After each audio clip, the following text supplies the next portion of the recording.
¿En serio sabes de alguien que por mí suspira? Dime quién es, o creeré que lo que dices es mentira.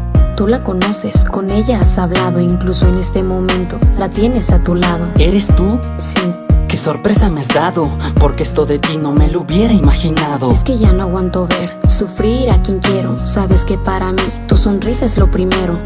Eres mi amiga y desde siempre lo has sido. Te he contado de mi vida y de novias que he tenido. Lo sé y me daban celos cada vez que me contabas que cada cosa que hacías tu novia no valoraba. Mira, te tengo confianza y no quiero ilusionarte. Es que la verdad no quisiera lastimarte. ¿Me estás diciendo que por mí no sientes nada? No dije eso. De haber sabido mejor me quedo callada. Muchas veces te ilusionas, te enamoras de personas en quien no deberías fijarte.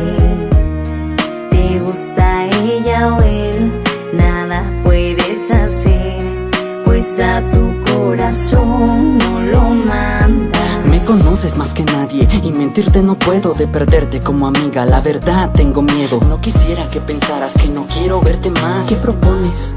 Que dejemos esto atrás. Tenía la ilusión de estar en tu corazón. No puedo corresponderte. Perdón, confundiste amistad con amor y fue tu error. No elegí enamorarme de ti y me das dolor. También estoy destrozado, me acaban de rechazar. Te confesé mi amor para tu herida sanar. Muchas veces no dormí por no saber cómo decirte que me gustaba si no fueras a reírte. Trato de imaginarlo y no te veo como novia. No quisiera utilizarte para olvidar lo que me agobia. Ya nada será igual y es mejor dejar de hablarte. Me dolería tenerte cerca y no poder besarte.